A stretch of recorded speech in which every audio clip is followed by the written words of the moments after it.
Como dados e AI revolucionaram o setor financeiro? Por quais razões esse setor é historicamente um pioneiro na aplicação de dados e AI? Quais as diferenças entre as áreas que compõem uma empresa nesse setor no que se refere à maturidade de dados e desafio para a implementação de dados e AI? Acompanhe isso e muito mais nesse episódio imperdível do Data Circle Podcast.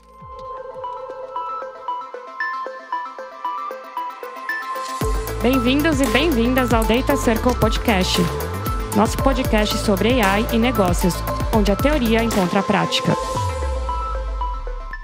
Salve, salve, membros do Data Circle, a nossa comunidade que une a tecnologia com os negócios. Estamos aqui para mais um episódio do Data Circle Podcast, oferecimento da Artefact, com convidados, o que, Camis? Vamos ver se você já sabe. Convidados Especiais. Exatamente. Comigo já dando spoiler aqui, Camila Moreno, que já participou outras vezes, né, Camis? Quantas já? Esse é o terceiro. Boa, já tá pedindo música no Fantástico. E hoje com a gente aqui tá o Danilo Coelho também. E aí, Danilo, tudo bem? Tudo bem, prazer estar falando com vocês aqui hoje. Prazer é nosso. Bom, o tema de hoje é sobre inteligência artificial e tecnologia no geral dentro do setor financeiro. Acho que é uma área extremamente importante da economia, né? Todo mundo tem, de alguma forma, alguma relação com esse setor. E em muitos pontos é um setor extremamente avançado no ponto de vista de utilização de AI e de dados como um todo. Em outros pontos nem tanto, a gente vai discutir um pouquinho sobre isso aqui também. Mas se apresente, Danilo, um pouquinho para a gente aqui entender a sua trajetória até hoje aqui no setor financeiro, né, que você trabalhou a vida inteira. Legal. Bom, obrigado pelo convite. Eu adoro falar desse assunto de dados, né? Eu sou apaixonado por isso. Eu sou formado em estatística, então minha paixão já começou na graduação. Eu fiz mestrado também depois em estatística, né? Legal. E eu trabalhei a vida inteira mexendo com dados, né? Basicamente na indústria financeira. Trabalhei em bancos, né? De médio a grande porte aí, durante os 24 anos já. E em diversas áreas do banco, né? Tanto em risco quanto na área, eu brinco, né? Tanto na defesa quanto no ataque, né? Mas nessa pegada de CRM, marketing, que é mais no ataque, ou na área de risco, que é mais crédito, recuperação do crédito, antifraude. Então, eu já vi várias culturas diferentes, né? Eu já tive o papel também de aculturar a empresa a usar dados, né? Legal. Então, que também é uma agenda interessante e diferente e que está ganhando cada vez mais relevância também, né? Começando por esse último ponto que você mencionou, né? A parte de cultura de dados. Antes aqui em off, antes da gente começar a gravar, ele estava comentando sobre a diferença de maturidade de dados e de cultura de dados dentro de diferentes áreas das empresas que você trabalhou. Fala um pouquinho pra gente essa diferença de área para área, da utilização de dados, da facilidade de usar uma ferramenta mais analítica ou menos analítica. Como que funciona isso na prática?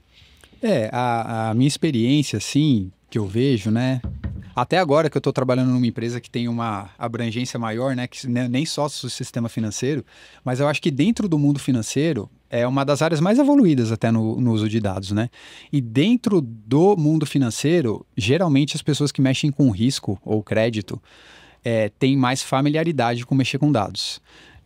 Historicamente, a questão do score, né? É muito famosa, credit score. Poxa, todo mundo, inclusive quem não trabalha com isso, sabe que é um score hoje em dia.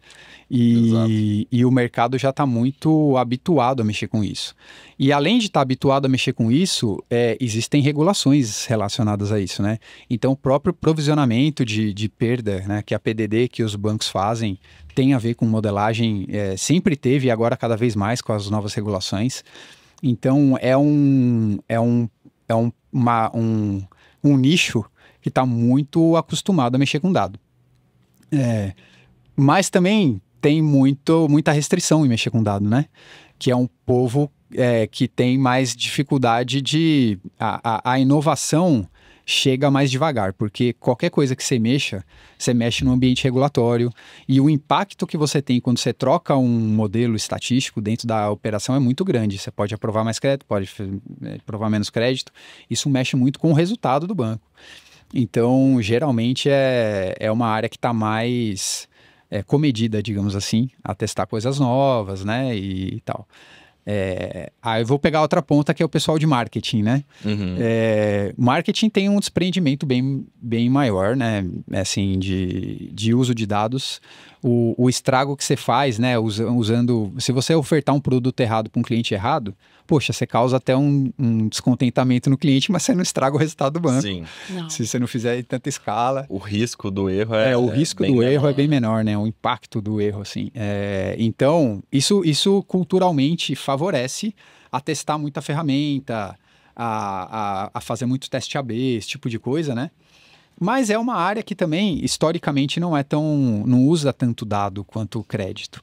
Eu acho que agora que a tecnologia, né, chegou e quebrou algumas barreiras de entrada, o pessoal está usando muito dado, tem essa questão de cliente no centro, né? Uhum. E todas o sistema financeiro inteiro está falando como é que eu entendo o cliente, como é que eu faço hiperpersonalização, né? E aí, da moda aí palavra também, da moda, mas é uma moda de 5 anos, talvez, né? O crédito usa desde os anos 80 os score.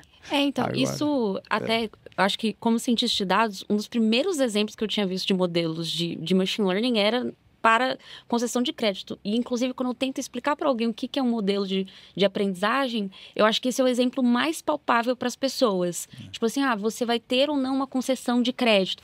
E aí é o mais fácil de você explicar. Eu botei as features que são a pessoa, características dela, não sei, estado civil, onde ela está empregada, quanto que ela ganha, onde que ela mora. Então, acho que esse é um dos mais palpáveis e realmente um dos mais antigos mesmo.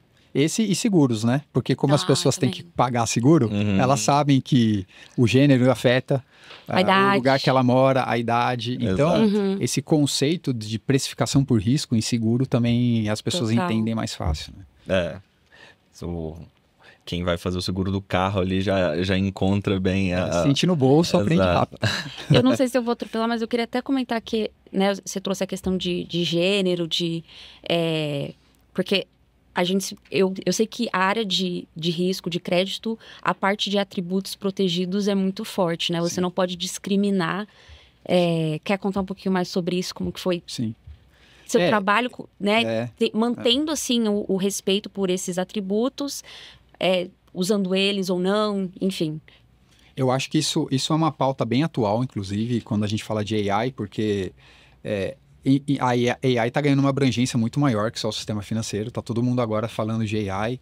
E a questão do uso ético da AI é uma pauta super recente. Mas no mundo de crédito, sempre teve muita atenção para isso, né? De fato, para você usar os modelos de aprendizado de forma ética e você não cometer injustiças, digamos assim, sociais e tal. E tem uma questão, tecnicamente, estatística falando, que tem muita correlação, tem uma diferença entre correlação e causalidade, né? Total. Então, e que tem a ver com esse assunto, né? Tem muita técnica que o pessoal está estudando de falar assim, poxa, eu quero tirar as correlações aqui espúrias dentro do meu modelo e eu quero colocar só a causalidade, porque a causalidade é o que importa para você decidir crédito. E a gente sabe que, por exemplo, o gênero da pessoa não afeta diretamente o crédito. Isso deve ser uma correlação espúria que, se você observar nos dados, você pode até perceber, mas você não deveria usar isso na decisão de crédito, porque que tem alguma coisa por trás que está correlacionada com algum tipo de comportamento que leva a um risco maior e que talvez em algum gênero apareceu mais vezes, mas não é o gênero de fato. Então, E um atributo que às vezes nem está sendo mapeado para levar em consideração. Exato. Então você pega, né? Vamos tentar tangibilizar. Comprometimento de renda é uma variável que afeta diretamente a qualidade creditícia, né? Mas a gente sabe que tem uma correlação de comprometimento de renda em relação a onde a pessoa mora, né? Então, assim, se você só usar CEP, que como seguro faz, né? Você pode até achar que tem uma relação do CEP com a inadimplência, mas não é o CEP, no fundo, o comprometimento de renda. Então, se você tira CEP do seu modelo e põe comprometimento de renda, o modelo vai falar, cara, CEP não preciso mais porque eu tenho comprometimento de renda, e aí sim é a causalidade que você Por isso que chama ciência de dados, né? É uma ciência isso de fato. Você tem que fazer teste, experimento, você tem que pensar e falar, isso aqui faz sentido, não faz. Exato. Daí vem o nome. Porque senão fica muito fácil, né? Você coloca um atributo lá, não pensa sobre ele, chega num resultado, beleza, acredita. Só que pode funcionar para aquele caso, naquela circunstância, mas daqui a pouco... E aí pode causar problemas, pegando esse exemplo que eu dei, né? A pessoa muda de casa, mas o comprometimento dela está ali. Só que aí você mudou de casa, você mudou o score e aí o modelo pode ficar burro no sentido assim, só ele te dá muito crédito, mas o risco ainda está lá. Exato. Então, se você enxergar a variável certa, você mitiga qualquer tipo de risco, você melhora a curacidade do seu modelo. E acho que no caso do crédito, a adoção também veio por conta do bolso, né? Só que o bolso, no caso de quem fornece o crédito. O resultado a partir de um modelo foi claramente superior a partir do que uma análise qualquer que alguma pessoa poderia fazer ali. Você sabe que isso também é uma coisa interessante. Eu fico imaginando a primeira vez, né, que alguém decidiu adotar uma nota. Porque assim, como era análise de crédito? Tinha um ser humano olhando ficha por ficha, falando assim, ó, qual o comprometimento de renda dessa pessoa, tal. E em certo momento, alguém chegou e falou assim, não, agora você não vai olhar mais a ficha, você vai olhar o score. E se a nota for 10, você manda ver. Se a nota for baixa, você... Então, assim, é um salto de fé também, né? Que por trás, obviamente, hoje o mercado está muito maduro com isso.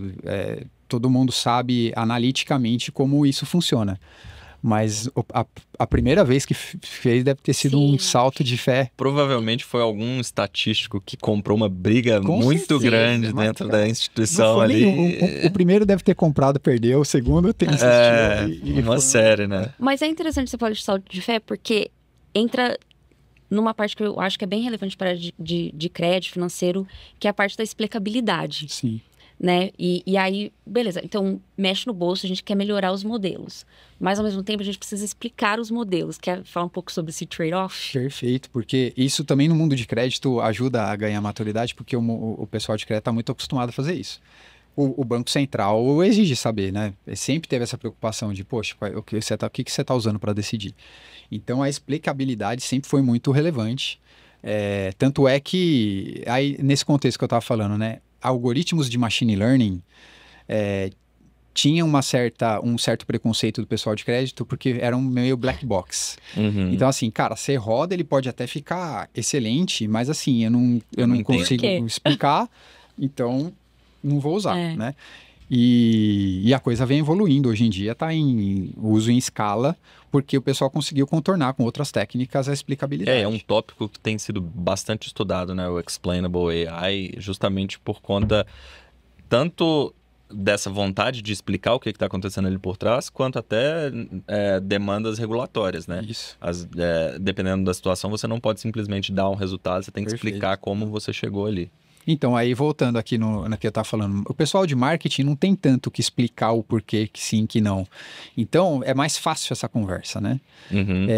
E tem outro detalhe aqui também, só puxando, que é um pouco o fenômeno, né? Quando você está estudando o fenômeno de crédito, você dá crédito para uma pessoa, até ela se tornar inadimplente, demora uns meses. Então, o pessoal que modela estatística, assim, e faz modelos de AI, tem que esperar um certo período. Você faz uma ação hoje, só daqui uns meses você vai conseguir ver o resultado dela para a máquina aí começar a aprender. Muito diferente do mundo de marketing. Marketing, você está na tela, um mundo digital. Você está ofertando produto no varejo. Você está na hora, o modelo está aprendendo na hora. Você vê com um clique na tela, e com os cliques na tela a máquina já está aprendendo e já está reformulando. Então, a velocidade de uso, a intensidade é completamente diferente. O que faz com que as pessoas usem ferramentas diferentes, né? Então, eu estava até brincando. Você está dentro da mesma instituição, mas o pessoal de marketing usa um rol de ferramenta, o pessoal de crédito usa outra. E assim é a vida, e é bom que seja, tá? Tem a turma do Python, tem a turma da planilha. Aí tem um pessoal que é o papel do CDO, né? Hoje em dia, que é a sigla, que é a pessoa que está olhando para a governança de dados, que tem a ver assim, poxa, como é que eu organizo isso aqui? Porque não dá para também deixar todo mundo solto, que fica aquela bagunça. Então, tem que dar liberdade. Isso também é uma ciência, né? Como que você dá liberdade e agilidade para cada área? Tirar valor do dado da melhor forma, mas que você coloque uma certa governança de decisão. E mantém a segurança também. Mantém a segurança e você compartilhe boas práticas, né? E até pensando na natureza do dado que está relacionado ali ao setor financeiro, tem uma certa sensibilidade com esse dado, né? Então você não pode simplesmente deixar o dado ali para qualquer pessoa conseguir chegar e acessar. Você precisa dessa governança também por questões regulatórias dentro da empresa para ninguém atravessar ali a barreira do que é permitido ou não é permitido e acabar gerando punições e alguns problemas graves ali que podem acontecer por falta de governança também. É isso. E um ponto que você comentou também sobre fraude. Acho que fraude também é um tema bem quente sempre, né, no setor financeiro. Acho que a gente conhece no Brasil ainda mais, talvez, pensando na criatividade das pessoas ali de conseguirem criar mecanismos de fraude. E também é uma área que a parte da utilização de tecnologia é bem forte, né? Também, talvez, pela própria performance, a adoção foi aumentando ao longo do tempo. Fala um pouquinho pra gente dessa área aí também, na experiência que você teve. De fato, fraude, eu vou até puxar um contexto um pouquinho maior aqui, assim, né? Hoje em dia, a gente tá com... O mundo de dados cresceu muito, porque a tecnologia ficou muito mais acessível, né? A gente passou por essa questão de evolução tecnológica. Se você for pensar o que evoluiu, os algoritmos, né? Assim, o que desbravou mesmo, assim, que foi a tecnologia, né? Porque o nível de processamento de dados que você precisa ter para fazer uma biometria facial, assim, há 15 anos atrás era inviável. Você pegar uma foto, transformar em pixel e você pega milhares de fotos e aí você bota a máquina para aprender. A questão não é o algoritmo, a questão é a massa de dados, tá? Né? E só empresa muito grande tinha bala na agulha para conseguir comprar um servidor para conseguir processar dado assim, né? Com nuvem e com a tecnologia, as barreiras de entrada acabaram e todo mundo consegue usar, o que foi muito bom para a sociedade. Apareceu um monte de startup e todo mundo consegue extrair valor mais rápido do dado. Só que aí vem a parte da fragilidade que a gente tanto falando aqui. Todo mundo com acesso, todo mundo ficou mais fácil mexer, mas abre flanco para dar problema, privacidade está em pauta, tanto é que apareceu a LGPD, que é a lei para regular tudo isso. A gente pode até abrir um capítulo de regulações aqui depois. Mas a fraude surge nesse contexto, porque a fraude, a tecnologia não ficou só disponível para empreendedores. Está na mão do fraudador também, né? E ele também consegue, não tem barreira de entrada, então ele está usando intensivamente, né? Agora, aqui no Brasil também a gente tem as peculiaridades do Brasil, né? Porque o Brasil ainda sofre muita fraude que não exige tanta evolução tecnológica assim, né? Porque assim... E aí tem uma questão nível de educação financeira do brasileiro, porque o Brasil é muito grande e tem um nível de educação financeira baixa. E tem muito golpe hoje em dia sendo feito que o cara não precisa ser PhD em Analytics, nada. O cara pega um chip de celular, clona um negocinho ou outro e sai disparando WhatsApp para todo mundo. E é muito difícil de rastrear. Então, antigamente, o cara cometer um crime, ele precisava pegar uma arma e botar o dele na reta, né? De falar assim, poxa, pode acontecer um problema, eu posso morrer, eu posso ser preso. O reach dele era menor, né? Exatamente. Tinha pouco alcance e tal. Agora, o cara tá assim, ele tá tranquilo, tá na casa dele, às vezes tá até na cadeia. E o cara consegue massificadamente fazer um golpe e quem acertar, acertou, né? Eu queria trazer um ponto mais técnico da parte de fraude versus a parte de concessão de crédito. Porque no crédito, a gente tem um histórico muito claro, né? Então, eu concedi crédito, tive sucesso ou não nisso, e aí o algoritmo consegue aprender em cima desse histórico. Agora, fraude, nem todo fraude que já aconteceu foi detectado. E aí isso, às vezes, faz ser mais difícil você treinar um modelo. Ele talvez vai só identificar o que as pessoas já, com regras de negócio, conseguiram identificar. Como lidar com a questão também de conseguir identificar o que não foi mapeado como sendo fraude, né? Então, talvez mais detecção de anomalia, coisas assim. Sim. De fato, fraude é um campo, assim, se você usar as mesmas ferramentas de crédito para prever fraude, você vai se dar mal, porque o fenômeno de fraude, o fraudador sabe fazer direito, né? Uhum. Então, assim, muitas vezes, inclusive, o fraudador sabe forjar uma ficha de score bom. Então, a maioria dos fraudadores, eles têm score de crédito bom. Porque ele sabe que ele vai ter mais dinheiro se ele fizer isso. Ele vai conseguir não só ser aprovado, mas ele vai conseguir pegar mais dinheiro. Então, os caras sabem, já conhecem o score, mais que muita gente. Uhum. E aí, assim, você tem que ter ferramenta específica de capturar fraude. E assim, o sistema financeiro também vem amadurecendo. Hoje já está mais maduro, mas 15 anos atrás, tinha muita dificuldade de eu até identificar quem é fraude. Uhum. Porque se você não tiver gente dentro da empresa cuidando disso, tudo vira inadimplência no fundo, né? Um fraudador pegou um crédito e você não viu que era o documento falso, ou seja o que for, ele não vai pagar e vai virar inadimplência. E aí entra no bolo. Entra no bolo do cara de crédito, e aí o cara de crédito tem que se virar e joga uma fumaça no Analytics do cara. Porque ele vai ver, pô, o perfil é bom, o cara quebrou. E aí isso confunde o modelo, você entendeu? Então, pô, é muito importante você separar o joio do trigo e falar assim, cara, isso aqui é fraude, e aí vai ter um modelo só para fraude. Isso aqui é crédito, porque o modelo de crédito fica melhor se você tirar fraude. Sim. E outra coisa, né? O modelo de crédito, ele exige uma periodicidade de atualização não tão grande mesmo, de fato. Porque, pegar o exemplo, comprometimento de renda, pô, sempre é um drive importante. Ele muda talvez de peso, dependendo do cenário econômico, ele muda de peso para cá, mas ele é. Fraude, cara, toda semana é um perfil diferente de fraude. Porque o cara, porque é fake, então ele arruma os caminhos. A hora que o sistema fecha uma porta, o cara procura outra. Uhum. Aprende um padrão, ele já tem que criar um novo padrão. Ele tem que criar outro, e ele está acostumado sempre a se virar. E aí é a história do machine learning, que se você não tiver um modelo de aprendizado de máquina rápido e você toma um retreino frequente também, né? Treino frequente e é um desafio mesmo. E aí, a primeira coisa é você saber identificar o que é uma fraude. Você tem que ter gente analisando, até inspetoria às vezes entram em instituição, porque isso é um insumo para a máquina aprender. Sim. Se você colocar coisa ruim, ela não vai aprender direito. E no final das contas, também um ponto importante relacionado à fraude é a acionabilidade disso, né? Então, não adianta nada eu detectar a fraude depois que ela já aconteceu e o prejuízo já está lá.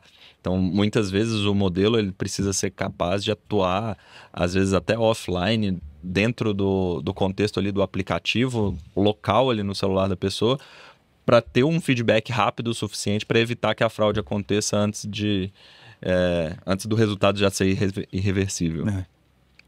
E aí eu puxo aqui também um assunto que eu acho interessante, nessa linha, de compartilhamento de dados, né? Porque como é que você evita? Porque assim, fraude é complicado, porque você pega o fenômeno de conta laranja. Assim, conta laranja, e uma das modalidades de conta laranja é assim, o humilhante, digamos assim, chega numa pessoa, às vezes até ingenuamente, fala assim, ó, abre uma conta no seu nome e você me passa a senha, te dou aqui R$200, sei lá o que for. E a pessoa nem sabe para que vai usar, mas vai ganhar R$200, a história da educação financeira baixa. E aí o cara vai abrir uma conta, assim, é impossível o banco perceber. Porque assim, o documento é verdadeiro, a selfie é verdadeira, o cara não tem nada falsificado, a conta é a pessoa que abriu. Só que ela abre na hora que ela passa o comando da outra conta e o cara começa a lavar dinheiro na conta dela e tal. Qual que é o único jeito de se proteger a isso? É o sistema se avisar. De falar assim, cara, ó, essa pessoa aqui veio aqui abrir uma conta e aí eu tive indícios de lavagem de dinheiro nessa conta. E aí fala assim, ó, se essa pessoa for abrir conta em algum outro lugar, fique esperto. Uhum. Eu acho que esse mecanismo do sistema se ajudar como um todo é muito relevante e importante, porque aí você não consegue evitar a primeira você toma, mas a segunda você bloqueia. Porque se você não tiver nem isso, o cara faz isso num banco, no outro, ele numa vai instituição, pulando. ele vai fazendo igualzinho, e aí o rombo fica muito maior. E os bancos compartilham esse tipo de informação? Sim. É até um ponto, né? Acho que juntando com essa pergunta e com o que você trouxe, a ideia do Open Finance, o que isso traz de oportunidade, pensando na tecnologia e na aplicação Então, aí começa a entrar nesse mundo assim, poxa, quanto mais abrangente for a visão do mercado em si, e aí, nesse mundo de combate à fraude, concorrência importa menos. Então, assim, os bancos, não é só banco, não. As instituições financeiras têm mecanismos de compartilhar dado. Inclusive, a empresa que eu trabalho é uma das que centralizam informações para a gente conseguir replicar para o sistema e avisar o sistema de forma rápida, né? De certa forma, o crédito também se estruturou assim, é o tal da negativação. Todo mundo sabe, tá com o nome sujo? O que quer dizer isso? Poxa, foi lá, inadimpliu. Com essa empresa que inadimpliu, ela avisava o resto do mercado e falava assim, ó, esse cara, ele inadimpliu comigo, não dá corda para ele se enforcar mais. Isso evoluiu depois. Hoje a negativação eu acho que é até uma coisa do passado, apesar de o pessoal falar bastante, mas hoje tem um cadastro positivo. Você tem uma história muito mais abrangente do cara. Você não vê só negativação, você vê todo o lado bom dele. E a coisa, pro mundo de crédito, isso já, de novo, já está bem mais maduro. Fraude já também, nos últimos anos, aqui 2, 3 anos, evoluiu demais esse nível de compartilhamento de dados. E de novo, o regulador está aí para incentivar essa coisa, né? Porque não dá para... O regulador está de perto, ele incentiva. Inclusive, ele não só incentiva, quanto o Banco Central lançou uma resolução 6, entrou em vigor em novembro 23, que ele obrigou todo mundo a compartilhar dado. Então, assim, vamos compartilhar. Vocês vão se ajudar sim. Vocês vão se ajudar sim. E não é só compartilhar, vocês vão se ajudar e vocês vão retroalimentar o sistema de vocês com esse dado.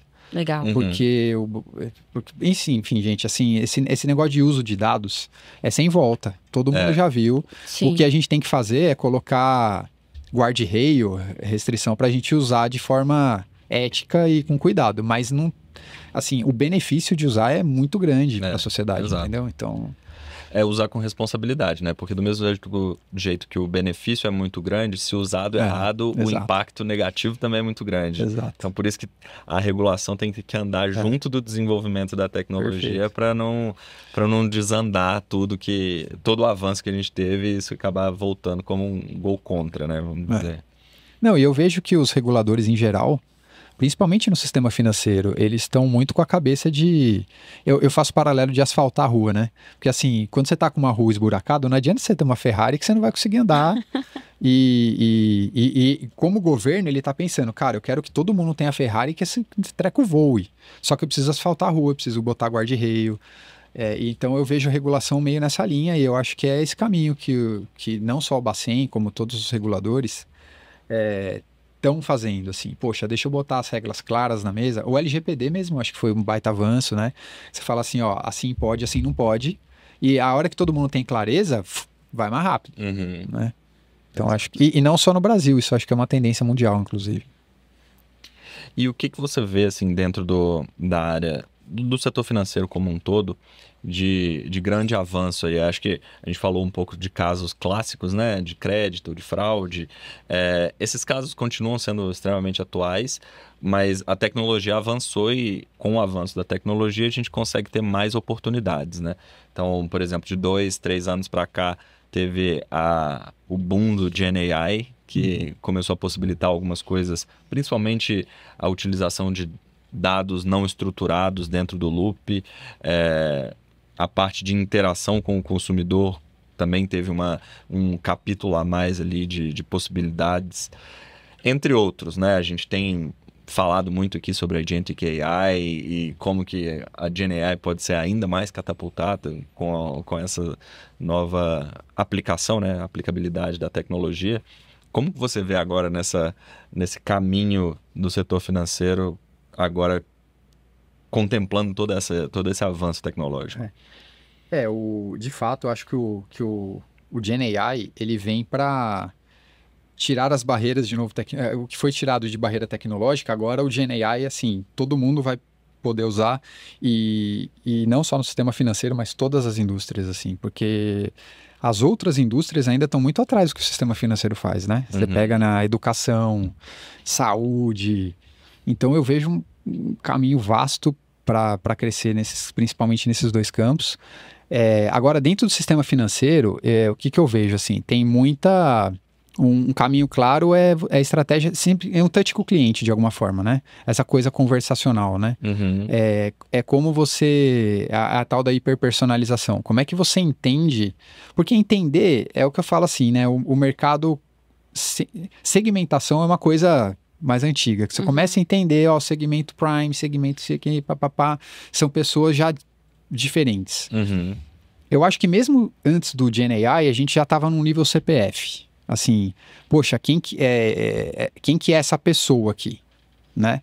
E eu acho que a gente já até estava. Acho que com o GenAI vem uma oportunidade de saber assim, eu já sei quem é a pessoa, mas qual é o momento que ela está agora. Uhum. Porque o Danilo, há 15 anos atrás, era um Danilo diferente de hoje, na questão de necessidades, do que eu espero do sistema financeiro. Uhum. Pô, se eu acabei de ter filho, eu espero uma coisa. Eu sou o mesmo Danilo, mas assim, se eu acabei de ter filho é uma coisa. Se eu quero comprar uma casa, se eu tô casando, se eu perdi o emprego. Então, eu acho que o GenAI vai ajudar muito a você acertar essa ponta que faltava, que é assim, como ele está agora, assim. E não é só o GenAI, é o GenAI combinado com a coleta de dados. Sim. Porque hoje eu consigo, né, de forma digital, tá todo mundo plugado no mundo digital, você consegue ter indícios de saber em que momento da vida o cara tá, o que ele tá procurando e tal. Sim. E isso combinado com o GenAI vai dar o pulo da hiperpersonalização, assim, pra mim. Porque você cria novas formas de interação, né? Novos caminhos, novos canais de interação. E a partir dessa nova interação, você consegue coletar mais dados mais acurados, ou dados que... Não necessariamente mais acurados, mas novos, né? Que antigamente você não conseguia coletar. Não conseguia, tipo, o humor da pessoa na hora de conversar ali com o banco pode te dar um indício se aquela pessoa está próxima, muito próxima, ou não tão próxima assim do churn. Perfeito. Se ela vai... Se ela tá feliz ou se ela não tá feliz com o atendimento, e por aí vai. É só para citar alguns casos, assim, gerais. E extensão de feature, né, até para fraude, né, porque permite ser muito mais rápido você conseguir retirar a informação dos dados não estruturados, né? Porque a gente tem, né, muitas técnicas de NLP, mas agora é num nível muito maior, muito mais rápido. E aí, quanto mais feature você tem, costuma que geralmente ajuda mais na... E no mundo de cobrança, de recuperação do crédito, eu acho que tem um campo muito grande para o GenAI melhorar, porque é um momento delicado, né? A grande maioria do brasileiro que está inadimplente, ele quer pagar, mas ele está, por algum motivo, numa situação difícil. E aí é aquela história de entender o momento. Cara, por que você não está? Você perdeu o emprego é uma coisa. Porque você está com uma doença na família é uma coisa. Sim, alguma coisa está acontecendo. E hoje em dia o GenAI consegue, de forma conversacional até, com o canal, consegue desenvolver essa conversa. Que antigamente você só um humano, porque você botar um humano para conversar, do jeito que era, né? Cobrando, quer dizer, pelo menos não massificado, mas você botar alguém com genuíno interesse, você começar a simular empatia. O GenAI. Sim. Porque um ser humano começa a entender, você fala assim, poxa, como é que eu vou resolver a sua dívida? Como é que eu vou te incluir? Porque não é uma questão de receber o dinheiro, assim, como é que eu te incluo de novo no sistema financeiro, né? Porque o cara que tá negativado, não consegue crédito em nenhum lugar.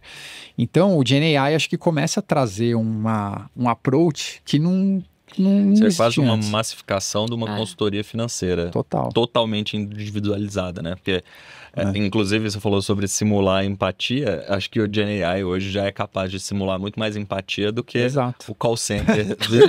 Melhor que um humano. Exato. Incentivo errado. Exato. Que chega a ficar cansado e tem limite de quantas pessoas consegue atender ao mesmo tempo, por dia. Né? Exato. E isso para falar de algumas possibilidades, né? Ainda tem essa oportunidade da interação que traz dados a mais, que consegue vincular mais o cliente, fidelizar mais o cliente e até talvez vender mais produtos, né?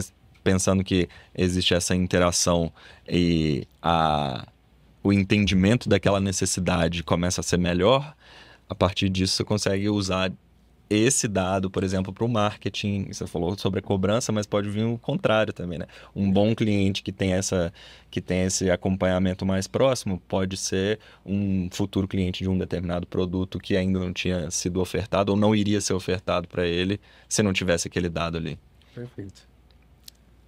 E acho que a gente passou um pouco aqui sobre casos clássicos, né? A gente falou sobre GenAI e como que isso pode vir no futuro. E dentro do que você viu ali das áreas, vamos voltar aqui na questão da cultura de dados. Você vê hoje essa cultura de dados do setor financeiro sendo também alavancada com esse desenvolvimento da tecnologia ou ainda existe uma barreira de entrada com essas novas tecnologias que a gente falou aqui sobre GenAI, por exemplo? Você acha que existe uma barreira, e aí trazendo um pouco do ponto específico do setor financeiro, que é essa questão da regulação, da segurança, que acaba trazendo um pouco de receio dessa adoção, esse early adoption de novas tecnologias que a gente ainda não entende exatamente. Acho que está todo mundo descobrindo ainda como usar, o que usar, quais são os riscos, quais são os benefícios. Como que você vê essa questão da cultura na adoção dessa nova tecnologia, caminhando em paralelo ali com o avanço tecnológico que a gente viu nesses últimos tempos? Eu acho assim, essa tecnologia tá forçando, tá fazendo a forceps a evolução, assim, né? Uhum. E a forceps no sentido de que eu não vejo que é uma coisa tão orgânica. O que eu quero dizer assim? Hoje, o que eu vejo? Tem muita empresa, na verdade quase todas, que tem algum gestor lá em cima fala assim, pô, tá todo mundo falando esse negócio de AI aí, de inteligência artificial, eu preciso fazer isso aqui na minha empresa. E aí, contrata aí uns cientistas de dados aí, bota os caras aqui, porque os caras têm que fazer. E aí, contrata. E aí, o cara chega lá, puta, mas a empresa não tem nem um data lake, não tem nem por onde começar. Aí, o cara chega lá, começa a mexer no Excel. Aí, contrata um cara que fez doutorado em estatística, sei lá o quê. Aí, o cara chega para trabalhar com o Excel. Eu acho que isso gera uma frustração de ambos os lados muito grande, tá? Uhum. Sim. Então eu vejo o momento, acho que o pior disso já passou, mas eu ainda acho que a gente está vivendo um pouco esse momento no mercado de Acho que isso cientistas de dados frustrados porque a empresa não consegue, não amadureceu a tecnologia suficiente. Uhum. E por outro, o chefe também, porque o cara não consegue entregar. Cara, tá todo mundo nadando de braçada nesse negócio de inteligência artificial e não consegue fazer aqui. Então, cadê assim, o resultado? cadê né? o resultado? Então, eu acho que até a Gartner tem o conceito do hype cycle que eles falam, né? Uhum. Que tá todo mundo com expectativas super infladas e depois vem a decepção, né? Eu acho que a gente já ainda tá na expectativa muito inflada. Acho que já tá começando Tá a cair. começando a cair. Tem muita gente falando assim, porra, mas isso aqui dá certo Da vale não. da desilusão para depois chegar então. num... Exato. E assim, isso que você falou era um caso clássico ali das empresas que começaram, que descobriram o que era data science, né? Acho que na hora do data science que saiu aquela, não sei onde saiu na verdade, que era a profissão mais sexy do século XXI. E beleza, o que é esse negócio de data science? Eu preciso ter na minha empresa. Contrato um cara com doutorado e tal, não tem dado, não tem infraestrutura, não tem nada, toma um Excel aí e resolve meu problema. Claro que deu errado. E isso, para mim, é um problema intrínseco da cultura da empresa. Uhum. Isso é falta de cultura, na verdade, né? O cara quis implantar um negócio a forceps, mas não tem cultura e tal.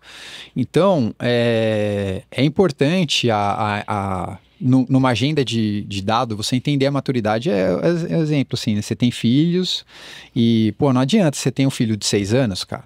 Não adianta você querer ensinar logaritmo pro moleque. Assim, não tá no nível de maturidade. Então, eu vejo muito esse descasamento hoje de cobrança e de frustração. A criança vai ficar doente depois também. Então, eu vejo um mundo de dados meio assim, sabe? Meio doente nesse sentido, assim. E eu vou retomar uma coisa que você falou sobre ser ciência de dados.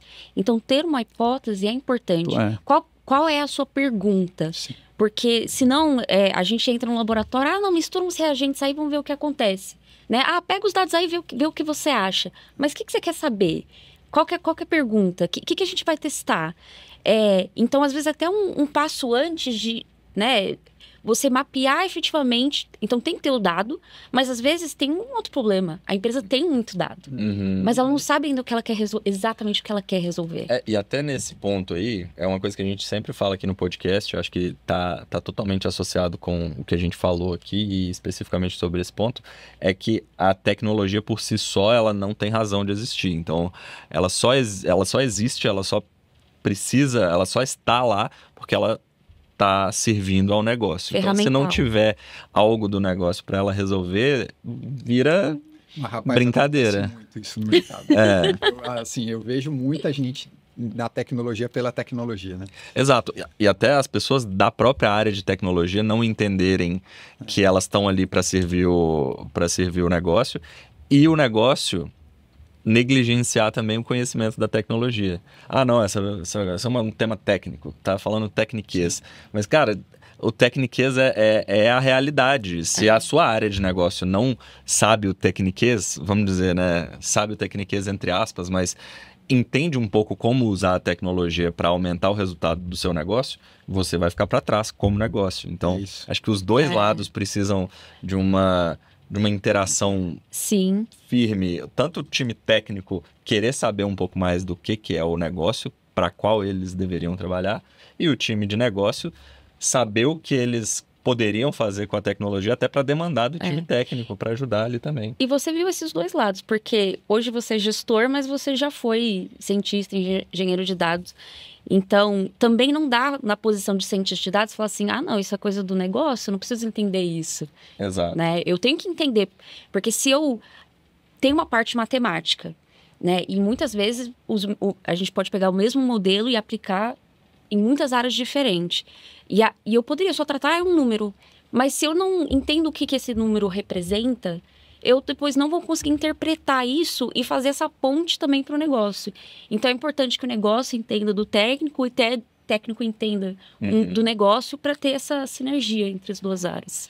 Mas isso é muito interessante. Eu queria até trazer assim, quando a gente fala de ciência de dados, vem muito a machine learning, inteligência artificial, a gente mesmo falou muito aqui. Exato. Mas a cultura de dado tem um poder de alinhamento gigantesco. Igual vocês estão falando, poxa, é a tal da cultura data-driven, todo mundo muito fala, mas assim, você tem tecnologia de um lado, você tem a área de negócio do outro, aí você tem o cientista de dados, sei lá que estrutura o cara tá, geralmente, e você tem o chefe mandando fazer. E o chefe geralmente é aquela história o cara, nem todo mundo é Steve Jobs que sabe exatamente qual é a fórmula do sucesso e vai lá fazer. Então, eu acho que o dado e a cultura data-driven não é machine learning, mas assim, é você ter um KPI de sucesso claro, que você fala assim, o que a gente quer atingir, gente, é a conversão nesse pedaço do funil aqui, TI, é esse aqui, ou área de negócio, é esse aqui, tá todo mundo vendo isso aqui, a gente tá nesse patamar de 20, a gente quer daqui a 15 dias bater 23, e todo mundo vai remar para, viu, chefe, esse aqui que a gente tá trabalhando, mas tem que fazer outra coisa. Não, cara, isso aqui eu tô mobilizado. Isso aqui tem um poder de cultura, que a gente tá falando no capítulo cultura, de alinhamento, de todo mundo remar pro mesmo lado muito forte. Quando você dá um KPI, uma visão assim, fala assim, cara, é aqui que a gente vai, qualquer coisa que você desenvolver em tecnologia que não mexer esse KPI, não serviu para nada. Esse choque de realidade, o cara tem que falar, porra. Porque fica muito claro, né? Não tem discussão. Tá ali, E isso também é ciência de dados. Exato. E tem muita coisa, porque assim, eu também trabalho bastante com otimização. E eu acho eu acho matematicamente muito bonito, mas ele não é machine learning, né? Ele é uma outra tecnologia dentro da caixinha de ferramenta. Exato. E aí entender que ferramenta você precisa, voltando no Ferrari. Então, Ferrari, olha que legal. Tá, mas aqui é um off-road. Talvez o Ferrari não é a melhor coisa para esse momento. Você, porque eu quero GenAI. Cara, mas eu acho que isso aqui você precisa de uma otimização. Talvez é outra, mas não brilha o olho. Mas é isso que efetivamente vai, às vezes um KPI, às vezes até uma agregação estatística mais simples é o que resolve aquele problema, né? E é tudo... o que é melhor do que o outro? Não tem, são diferentes ferramentas para diferentes. Não vai fazer um rally com um carro de Fórmula 1, né? Mas esse negócio de brilhar o olho que você falou, né? É assim, quando você tem um KPI e você bota o time inteiro para falar, eu quero fazer isso aqui, porra, a hora que você engata o time fazendo isso, não importa se o cara tá fazendo Excel, sei o que, o cara tá falando assim, porra, e a hora que entrega o resultado, isso dá um sentimento de time, engajamento na galera, que sobrescreve esse negócio, mas não é deep learning? Não, porra, eu tô fazendo resultado, sabe? Isso é muito importante para a cultura da empresa, para entregar resultado. E uma coisa que a gente sempre fala também é dentro dos projetos de relacionados à tecnologia, trazendo para o contexto de negócio, é definir justamente o que é a minha métrica e como que eu consigo medir o sucesso desse projeto, do desenvolvimento desse produto na prática, quantitativamente em dinheiro. Então, vamos dizer, não necessariamente em dinheiro, mas na maioria das vezes é o mais fácil, né? O mais tangível que todo mundo entende. Esse projeto aqui, ele tem potencial para gerar algum valor? Porque se ele não tem potencial, ele pode ser o mais legal do mundo de desenvolver, ele pode ser o mais legal, a maior tecnologia do mundo que não se paga. Vamos tentar fazer um menos legal, menos sexy, mas que entrega algum resultado. E aí a gente, antes de começar o desenvolvimento, desenvolve a metodologia de medir esse resultado e depois do desenvolvimento, mede. E aí você consegue ver se faz sentido escalar e tudo mais. Que tem a ver muito com a hipótese que você falou. Você tem que ter uma hipótese inicial, que você tem que validar essa hipótese e você vai dando um passinho por vez. Exato. E aí, e se todo mundo conseguir ver que tá andando, mas o plano geral é aquele lá, eu tô caminhando. Mas, pô, o primeiro passinho tá dando certo. E, cara, sem dados você não faz isso aí. Exato. Você não fica um bando de PowerPoint com bullet point, assim, ó. O que você fez essa semana? Fiz isso, mas... Que não entrega nenhum resultado. Exato. E assim, aqui a gente falou de alguns casos mais específicos do setor financeiro, como fraude, que tem em outros setores também, né? Fraude tem em vários lugares, mas é muito característico, né, da indústria financeira. Crédito, inadimplência, risco, etc. Mas se a gente for pensar no setor financeiro, por exemplo, um banco de varejo, um banco grande, ele pode ser abordado não necessariamente com a ótica do setor financeiro específico, mas como quase uma empresa de varejo, né? Qual produto eu devo ofertar para cada cliente, qual que é a próxima ação, como que eu otimizo meu funil de vendas, como você estava falando. Então, é um setor que é muito abrangente e aí é um parque de diversões para quem quer aplicar a tecnologia, né? É um setor que naturalmente tem muitos dados, é um setor muito abrangente, como eu acabei de falar, e, assim, de alguma forma, tem uma tendência maior em adotar a tecnologia. Então, já está mais avançado que outros setores nesse ponto tem a característica de ser um pouco arriscado, dependendo da área do banco, né? A área do setor que você vai atuar, mas existe um mundo de possibilidades. E aí, com o avanço da tecnologia, né, que a gente está comentando aqui, com o GenAI, com o Agentic AI e com as tecnologias que hoje a gente fala de tradicionais, mas tem muito espaço para usar a tecnologia tradicional ainda. Dá para explorar, seguradora, banco, eu acabei de falar. Toda empresa tem uma área financeira. E tem isso ainda, né? Então, assim, B2B. Então, eu faço concessão de crédito para o meu produto, né? A cliente me paga depois, né? Então, ali também dá para você fazer todas as mesmas análises, mesmas técnicas seriam utilizadas não só dentro de uma indústria financeira, mas dentro do financeiro de outra indústria. Exato. E assim, até voltando um pouco aqui mais especificamente sobre as áreas, né? Você vê alguma área que tem uma barreira de entrada maior do que outras para... Eu digo assim, até do próprio... Da própria instituição ter um pouco de receio em deixar um parceiro, por exemplo, chegar ali e mexer naqueles dados, ou eles mesmos meio que guardarem as 7 chaves, os dados que estão relacionados àquilo ali? Geralmente áreas de crédito de banco são mais difíceis, naturalmente mais difíceis, porque tem regulação. Assim, o impacto de um erro é muito grande. Se você... aprovar um crédito errado, você vai pagar uma conta gigante. E o regulador também, e a regulação, enfim, tá lá. Eu acho que lá tem mais cuidado, em geral, de você mudar. Nós na Quad, por exemplo, a gente, com a tecnologia, a gente consegue hoje gerar um modelo de score por semana. Uhum. Mas que empresa que topa toda semana mudar o modelo de score? Assim, é de 6 em 6 meses e olhe lá. Por quê? Porque, cara, não dá também. Muda a explicabilidade, né? Entendeu? Muda a É relatório, e outra coisa que geralmente bancos maiores, que tem uma estrutura mais robusta, tem uma área de validação de modelo, né? Uhum. Então, assim, a área desenvolve o modelo, às vezes até usa parceiro para desenvolver, mas tem uma área que tem que dar chancela. Então, porra, é um fluxo de governança mais complicado para você trocar um modelo e tal. Então, isso dificulta naturalmente. E eu acho que tem que ser assim mesmo, cara, porque o estrago é grande. Da responsabilidade, né? Mas tem muita área que não tem essa... Mas eu achei interessante você falar do erro, porque a gente que é da área mais de ciência de dados, a gente sabe que tem tipos de erro, né? Então, o modelo ele pode errar de falar, não dê crédito para alguém que talvez deveria ter crédito, ele pode errar de falar, dar crédito para alguém que não deveria receber mais crédito. Os dois são erros, mas em particular para essa área, o pior erro é o erro de... dar crédito para quem não pode. Exato. Então, é melhor errar para o conservadorismo... porque o outro erro, você não consegue medir. Sabe assim, se você tá negando crédito... quanto que eu deixei de ganhar? Deixei de ganhar é uma estimativa, você não tá sentindo na veia. Agora, quando você dá crédito para quem não devia, aí, não tem balanço. Uma situação muito específica que tá acontecendo um teste AB. Sim. Então, mas aí é ciência. Porra, teste AB, todo mundo tem que fazer em escala, não é todo mundo que faz, tem a ver com a maturidade da empresa, da cultura. Mas, cara, fazer um teste AB já tem que ter em todo lugar.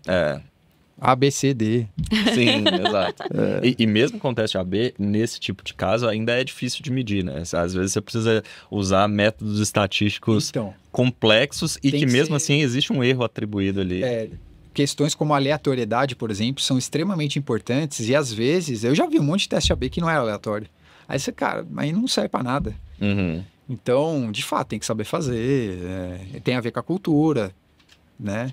Entender um pouco que é ciência, né, no final das contas, que pode dar errado. Assim, exato. Às vezes, já vi bastante também acontecendo executar um teste AB, mas o resultado ser forçado, sabe? Tipo, cara, o teste AB ele foi feito para dar certo. Pô, mas então não precisa fazer o teste AB, só implementa. É isso mesmo. Não, quando você entra no mundo de teste, não é que pode dar errado, vai dar errado. Uma das duas pontas está errada, o grande lance é você enxergar, porque se você não enxergar, vai chegar lá e você não está nem vendo. Mas você está enxergando e você está, ao longo do tempo, otimizando isso sempre. Então, é um pouco essa cultura, assim, eu não vou estar nunca com a minha operação ótima, mas você tem que fazer um tamanho de amostra, aí é a história, tem que ser um tamanho de amostra que não machuque, tem que ser um período, sazonalidade importa muito no resultado também, a aleatoriedade. Então, é uma ciência de dado você saber fazer um teste AB direito. Mas muitas vezes é um ponto, você como estatístico tá aí, tá falando com bastante propriedade, mas da galera que vem de outras áreas, né? Nem todo mundo que trabalha com dados tem uma educação formal em estatística, por exemplo. Tem muitas pessoas, eu venho da engenharia, que tem um pouco de estatística também, mas não é tanto o foco. Tem pessoas de outras áreas que vêm para a área de dados também, na parte de ciência de dados, etc. Muitas vezes as pessoas esquecem o quão importante é a estatística para conseguir trabalhar nessa área, né? Então, olha muito machine learning, olha muito AI, né? Agora Gen AI, o que tem de engenheiro de prompt aparecendo aí é brincadeira. Mas no final das contas, a estatística tá ali, ela é muito importante para validar qualquer tipo de resultado que é feito dentro da área de dados, porque é a base, né? É o fundamento. E não ter esse fundamento acaba custando muito caro. E a gente acaba conversando bastante sobre isso também no ponto de formação das pessoas na área de dados. Que essa área que fica meio esquecida às vezes, cara, quem já tá há mais tempo tem sempre que lembrar a turma mais nova, cara, aprende isso aqui, foca nisso. Talvez você não ache a coisa mais legal do mundo no início, mas lá na frente vai ser muito melhor do que o resultado errado que você vai gerar e a dor de cabeça que isso vai te trazer. E saiu porque o extrapolar do modelo para a vida real, de novo, ciência de dados, hipóteses, tem que testar, tem que fazer um teste de hipótese para efetivamente garantir, tem grupo controle, qual que é o N. É tão importante quanto o desenvolvimento do modelo. Exato. Você fazer um desenho experimental correto, porque senão é só útil na teoria o modelo, né? Na prática acaba não sendo. Principalmente pensando que, trazendo de volta pro tema do setor financeiro, quando você está trabalhando com, às vezes, milhões e milhões de reais que estão no jogo ali, numa decisão de um crédito aprovado ou não aprovado, ou de uma fraude que passou ou não passou. Então, o nível de responsabilidade é muito grande, como a gente comentou aqui. Pessoal, estamos chegando aqui na fase final do nosso episódio de hoje. A gente falou sobre as áreas do setor financeiro, de como que a tecnologia é aplicada e foi aplicada e vai ser aplicada. Então, acho que foi bastante legal a conversa. Mas antes da gente finalizar o episódio, a gente vai para o nosso quadro Indique um Livro.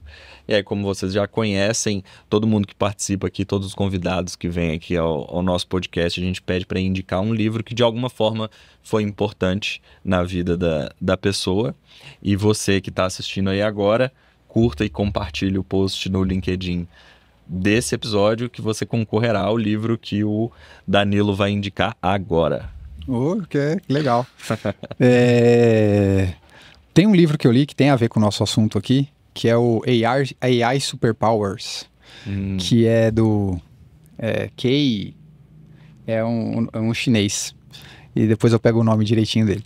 Mas do que se trata o livro? Ele compara um pouco as inovações de Silicon Valley com a China. E aí ele compara, né? A gente falou aqui um pouco do cenário do Brasil, de regulação e tal, e ele faz essa comparação. Poxa, e ele fala a China é completamente diferente, regulação, código ético e um monte de outras coisas, tecnologia também tá lá. E dado, lá tudo tá rastreado com sensor, tem mapeamento da cara de todo mundo. Lá tem 2 bilhões de pessoas, sei lá, né? Uhum. Então, assim, é um terreno muito fértil para evoluir AI lá. E ele discorre sobre isso no livro. Eu achei bem interessante. E é legal que o livro também passa por uma parte mais poética / dramática, que ele conta um pouco de história dele mesmo, né? Ele foi um cara trabalhou no Google e tal, então ele fala com bastante propriedade. Não é um livro tão novo não, mas e ele também, uma parte do livro, ele começa a viajar pra frente, né? Pô, o que vai ser daqui a 50 anos? Ele previu o DeepSeek ou não? Hã? Ele chegou a prever o DeepSeek, né? Que tá... Então. Tá em alta agora. Ele começa a falar de coisa de robô, né? Uhum. E é um livro que foi escrito antes, eu não lembro exatamente o ano aqui, mas foi antes dos ChatGPT da vida, né? Legal. Então, é uma visão bacana de ter, assim. A China... Você já trouxe o tema aí do DeepSeek. Ela tende a acho que não somente alcançar os Estados Unidos, como talvez até liderar a pesquisa e aplicação e desenvolvimento na área de AI, justamente pelos pontos aí que você comentou, né? Uma potência muito grande na tecnologia. A gente que está aqui mais no Ocidente não pode esquecer e não pode perder de vista. De jeito nenhum, porque ali senão a gente fica para trás. Fértil demais e eles estão evoluindo rápido. Exato. Muito obrigado, Danilo. Obrigado a vocês, foi ótimo o papo. Foi ótimo. Obrigado, Camila. E é isso aí, pessoal. Segunda-feira tem mais. Até lá.